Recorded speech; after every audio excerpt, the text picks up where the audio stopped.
simplicity against flamboyance, a story of principles against expediency, and a story of prudence against financial recklessness. The 250-page book we are celebrating today does not only examine His Excellency Peter Obi's public service, but it invites us to consider the bigger picture, the inevitability of a new Nigeria. Indeed, as we said some moments ago, a new Nigeria is possible.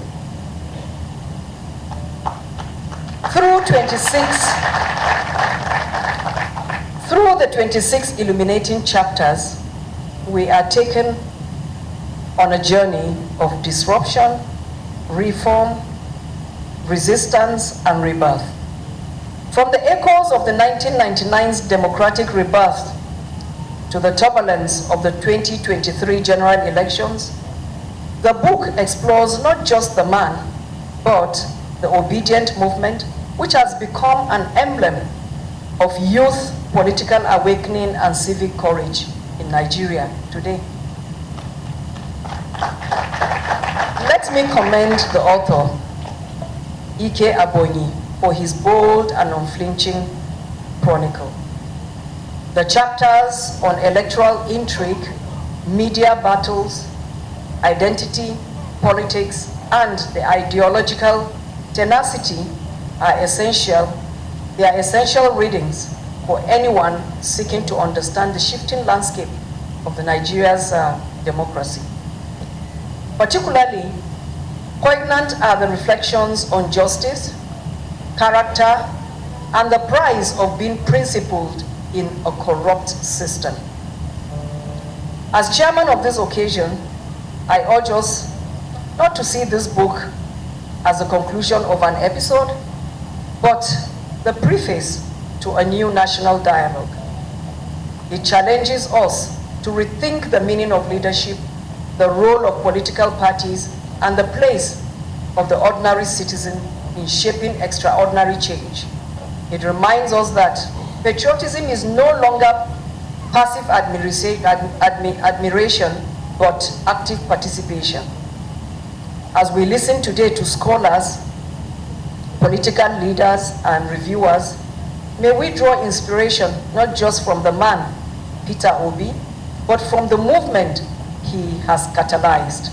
A movement that says in one voice, Nigeria must and shall rise again, not by miracles, but by meticulous leadership, courageous citizens, and uncompromising values.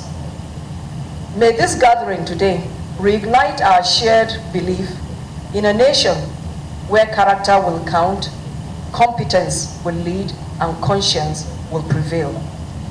Indeed, a new Nigeria is possible. A new Nigeria is possible. Thank you very much. May God bless the Labour Party. May God bless the Federal Republic of Nigeria. Thank you.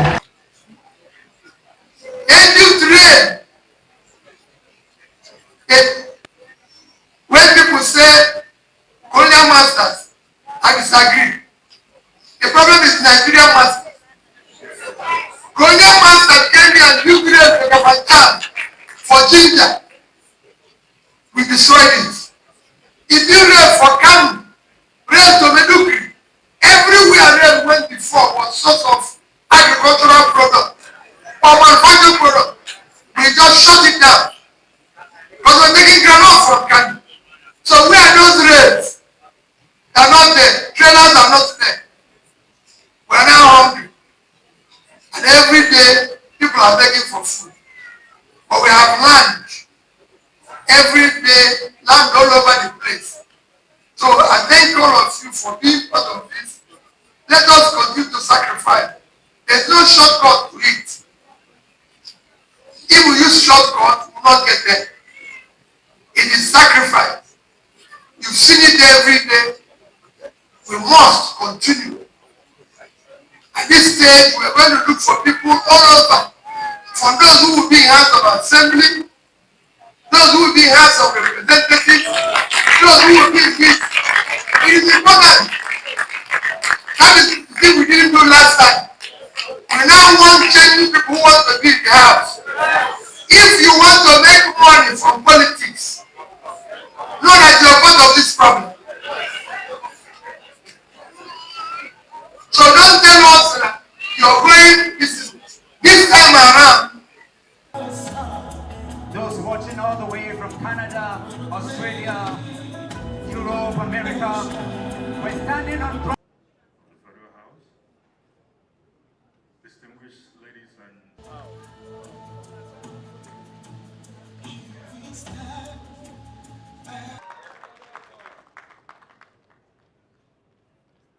of country you want? You know, thank you. Yeah, that's right, sir.